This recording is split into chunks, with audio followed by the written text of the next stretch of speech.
Rainbow Dash is a Sonic the Hedgehog of the My Little Pony franchise, having a sporty personality with the speed and abilities, not to mention she's blue, aside from the rainbow mane and tail, and at the same time she remains loyal to her companions, even in little shorts where she can put aside her giant ego. All my friends are the best.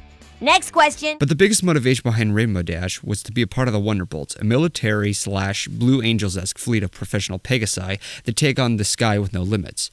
Ever since the start of the series, Rainbow Dash has been speaking non-stop about them, and has even had fan reactions, and has even saved their lives in a tough situation. Finally, after a long run of the series, Dash finally gets the dream of her life as she's invited into being the Wonderbolts Academy with the sub-Top Gun story. Upon arriving, Dash immediately goes into training by Spitfire, the leader of the group. She along the way gets competed with another Pegasus pony named Lightning Dust, as she intends to challenge herself much like Dash in order to impress Spitfire a lot. Unfortunately, while Dust gets along with Dash very well, she gets so competitive to the point where Dash feels limited in her challenges. Because of this, Dash gets ranked as a co-pilot or as a wing pony in their universe. But she still progresses on herself, but Lightning gets so aggressive throughout the obstacles and thus stirring up trouble with the other trainees and almost costing Dash's friends at one point. Dash is of course not amused, especially since Spitfire is not fully aware of the scenario. You're supposed to be up there busting clouds with your partner. We're done with that, ma'am. Already? That's an Academy record. Explain your methods. That's why I'm here, ma'am. Lightning Dust decided to use a tornado. A bit excessive for cloud busting, but judging from your time, it was obviously an effective tactic. Yeah, well, that effective tactic nearly took out my friends. No disrespect, ma'am, but there's a big difference between pushing yourself as hard as you can and just being reckless. And if being reckless is what gets rewarded around here, if that's what it means to be a Wonderbolt, then I don't want any part of it. While the story is admittedly formulated, it breaks away from a few cliches that I was predicting. I thought that Dash was going to get more competitive with Lightning and make the same mistakes Lightning made in the episode, and have much more of a big ego and thus lose her reputation with her friends. I also thought Lightning was going to be the superior lecture one where she teaches Dash the mistakes she's made, much like Iceman for Maverick.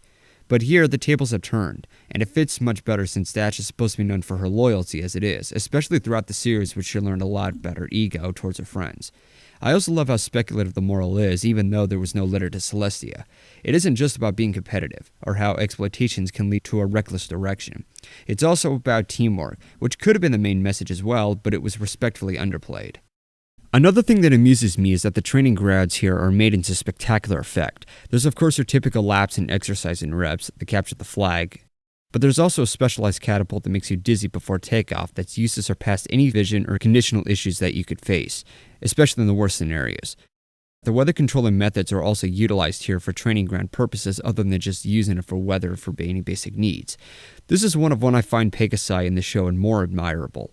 Their advantage of controlling the weather for certain needs of civilizations for ponies on Earth or unicorn ponies, as shown in Lurk Before You Sleep, Winter Wrap-Up, and Hurricane Fluttershy.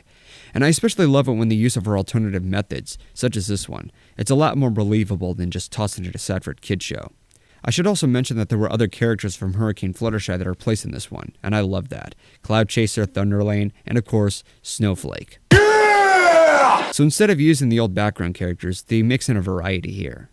Though the one minor question that crossed my mind was why Spitfire didn't seem to recognize Dash, especially when she was saved in the Sonic Rain Boom and was impressed in Hurricane Fluttershy.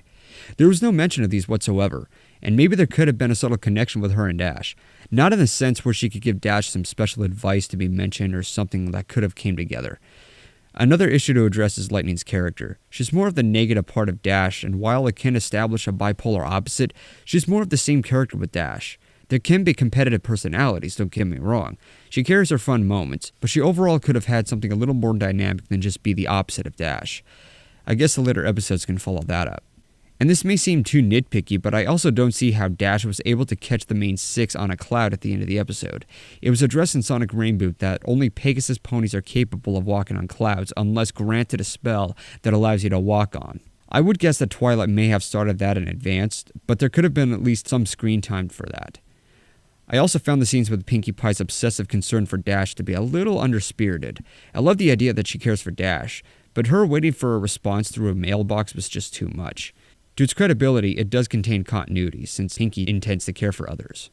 Out of all the episodes, Meriwether Williams wrote, "This one to me is her very best. She definitely made a step up after her failed episode being the Mysterious Ne'er-Do-Well. Is it a perfect episode? Is it considered the best episode of Season 3? No. But I loved this episode a lot. It's my favorite episode so far, and it is different compared to what's considered the best. It's very flawed, but you get the point. We get to see the training grounds of the Wonderbolts, what the course is, and a satisfying message on sportsmanship.